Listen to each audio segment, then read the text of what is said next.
Next, soal number 3. Nah, masih dari Bang tadi ya, Bang siapa tadi? Bang Yudi, Bang apa siapa ya? Nah, Bang Gali, I'm sorry Bang Gali. Udah, thank you pokoknya Bang Gali. Ujung sekali di pertanyaannya. Nomor 3 nih, nomor 3 kita pertama ya udah hadapi dulu mereka semua jadi Smaitus Solution. Ya apa? Iya betul, biar inspirasi gitu kan ya. Bangsa Indonesia merasa dirinya adalah bagian dari seluruh umat manusia. Pernyataan tersebut sesuai dengan pengamalan sila Pancasila yang ke bla bla bla. Oke kawan. Jadi kalau kita sebagai bangsa Indonesia merasa diri adalah bagian dari seluruh umat manusia, itu merupakan pernyataan yang sesuai dengan pengamalan sila ke berapa kawan-kawan?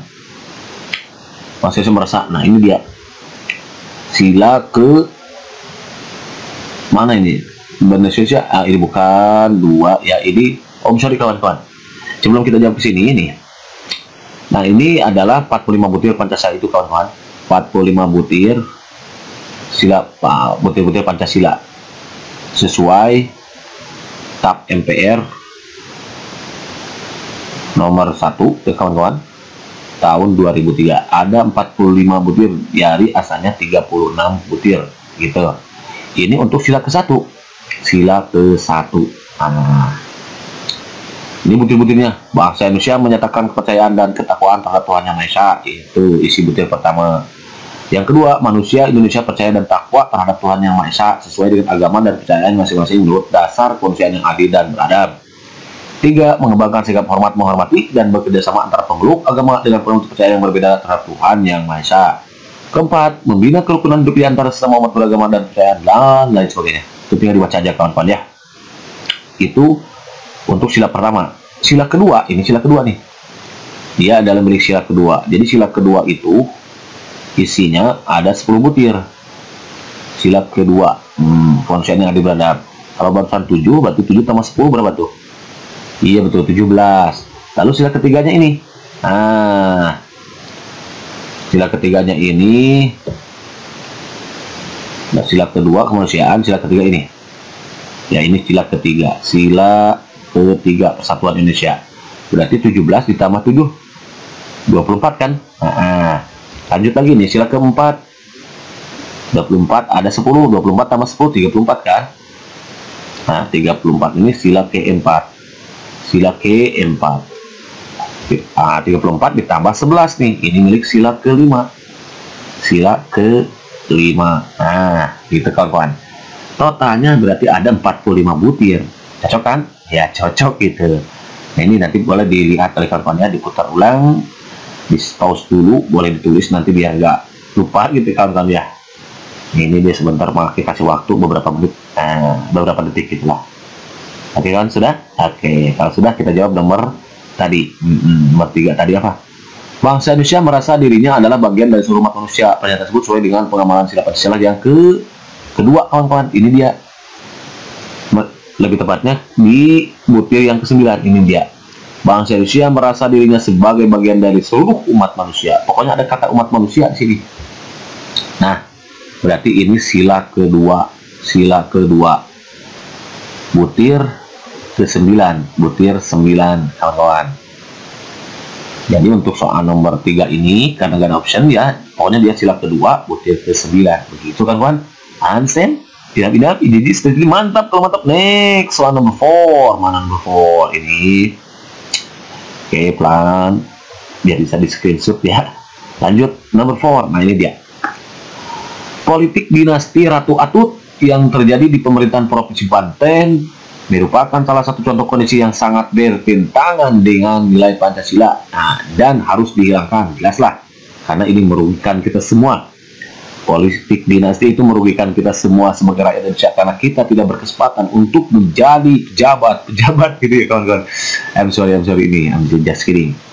Jadi ini menutup kawan kita semua yang memiliki potensi diri, kemudian kualitas diri untuk bisa ikut andil menyumbangkan sedikit tenaga dan pikiran kita kepada bangsa ini gitu kawan-kawan.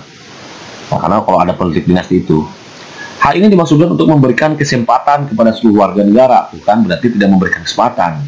Yang juga memiliki hak politik, hak untuk memilih dan dipilih. Nah, jadi dengan adanya politik dinasti atut ini, dia tidak memberikan kesempatan untuk kita dipilih. Nah, kalau Maki sih nggak apa-apa dia dipilih gitu, tapi kawan-kawan yang berskill dan berknowledge tentunya dong harus memiliki kesempatan untuk dipilih. Nah, untuk ikut berpartisipasi secara aktif dalam arena politik praktis di Indonesia.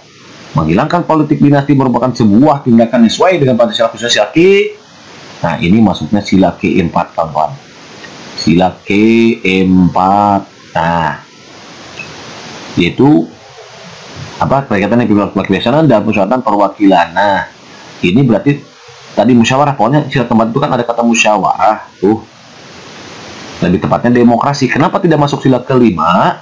Karena di sini kasusnya ada ini, menghilangkan politik dinasti. Nah, berarti dengan menghilangkan politik dinasti adanya demokrasi, yaitu dengan kebebasan memilih gitu kan, yang menyatakan pendapat, hak untuk kita memilih dan dipilih. Demokrasi itu maksudnya, musyawarah dan demokrasi ini. Pokoknya sila keempat itu musyawarah dan demokrasi. Berarti dengan dihilangkan berarti harus ada demokrasi. Dengan adanya politik dinasti berarti itu tidak ada demokrasi, kawan-kawan. Jelas ini merugikan kita semua. Lebih tepatnya yang mana nih? Nah, ini sila keempat. Setiap warga negara dan masyarakat warga masyarakat itu maksudnya, setiap manusia Indonesia mempunyai kedudukan, hak dan yang sama. Nih, kita itu kan mempunyai kedudukan, hak dan kewajiban yang sama. Kita punya hak untuk dipilih, kita punya hak untuk memilih. Nah, berarti kita telah melanggar sila keempat, butir ke-1, bisa masuk butir 1. Kedua, tidak boleh memaksakan kehendak pada orang lain. Enggak, ini ya, mengutamakan musyawarah dan mengambil keputusan untuk kepentingan bersama. Nah, ini tidak ada musyawarah, berarti langsung ditunjuk kedudukan politik dinasti itu. Siapa yang kuat, dia yang berkuasa gitu. Berlomba-lomba untuk mencari mangsa. Kayak judul, kayak lirik lagu gitu ya. Nggak tahu lagu siapa tuh. Mengutamakan musyawarah untuk mengambil keputusan, musyawarah untuk mencapai mukat dan semangat kekeluargaan, kemudian menghormati dan menjunjung putusannya. Oke, enggak, dengan etikat baik dan 155 melaksanakan prosedur enggak, tidak bisa terlibatkan kepentingan bersama dan atas kepentingan pribadi dan golongan. Nah, ini enggak mudah musyawarah, berarti dia nggak mengutamakan kepentingan bersama. Nih, masuk ke sini boleh sesuai dengan akal sehat, enggak, putusan yang diambil harus dapat memberikan kesulitan kepada wakil-wakil untuk melaksanakan musyawaratan. Ya, dia berarti lebih tepatnya sila keempat, butir 1 dan 7 juga bisa enggak ke sini masuk ya. Tidak boleh memaksakan kehendak ke sini, karena ini berarti politik dinasti memaksakan kehendak. Mengutamakan musyawarah untuk mengambil keputusan bersama. Nah, ini tidak mengutamakan, berarti telah melanggar ke sini. Musyawarah untuk mencapai mukat bisa juga ke sini gitu kan, kawan. Jadi politik dinasti itu telah bertentangan dengan nilai-nilai Pancasila, khususnya sila keempat, butir 1, 2, 3, 4 dan ke-7, karena tidak memberikan kesempatan kepada kita untuk hak dipilih dan memilih. Karena pada dasarnya kita sebagai manusia Indonesia mempunyai kedudukan, hak dan kewajiban yang sama. Itu kawan-kawan. Understand? Minap, jijis, bisa mantap, mantap. Nih, soal number 5. Nah, the last number ya, nomor yang terakhir. Mohon maaf, makanya hanya bisa kesempatan untuk membahas 5 soal dulu. Karena Bang ini sudah memberikan 10 soal. Mudah-mudahan di lain kesempatan Maki bisa melanjutkan soal yang ke-6, 7, 8 sampai 10 gitu ya. 5 soal dulu gitu ya. Insya Allah next menyusul. Pokoknya kita semua agak berdoa saja, semoga kita selalu dalam keadaan sehat gitu ya. Nomor 5 nih, Andi adalah bagian dari generasi milenial yang gemar menggunakan internet untuk mengisi waktu. Sudah zamannya sekarang ya. Makanya kita gunakan kesempatan ini, waktu ini untuk berinternetan yang positif gitu kan, kayak kawan-kawan nonton atau dengerin video Maki itu sudah positif berarti ya. Sudah mengisi waktu untuk hal yang positif. Mudah-mudahan saja bisa mengambil manfaat di dalamnya gitu. Suatu hari Ardi melihat sebuah berita yang menarik perhatiannya di Pacebook gitu ya. Di Pacebook, oke. Dan langsung membagikan di lini masa Pacebook miliknya. Nah, ini nggak boleh gitu kawan-kawan. Setelah beberapa waktu, salah satu sahabat Andi mengirim pesan dan menyampaikan bahwa berita yang dibagikan oleh Andi adalah hoax dan dapat menyulut perpecahan dan dia tidak ancam undang-undang ITE. Tindakan dilakukan Andi bertentangan dengan Pancasila sosial ke bla bla bla. Pertama, ya udah kita hadapi dulu berkaitan menjadi Semoitus solution. Biar apa? Iya betul, biar inspirasi gitu kan ya. Gitu lagi. Oke kawan-kawan, pokok permasalahan sih ada di sini nih. Dia telah menyebarkan berita hoax yang menyulut perpecahan dan terancam undang-undang ITE. Berarti dia telah melanggar Pancasila, sila keberapa? Sila ketiga Persatuan Indonesia. Karena persatuan Indonesia. Indonesia, karena dia telah memicu adanya konflik dan perpecahan. Sila ketiga, persatuan Indonesia.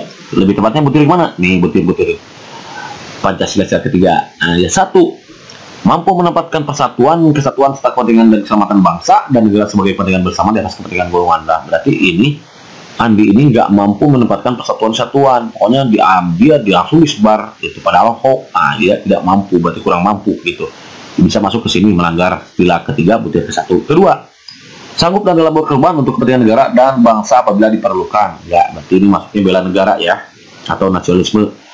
Mengembangkan rasa cinta kepada tanah air dan bangsa, bisa masuk sih ke sini. Ya, bisa masuk.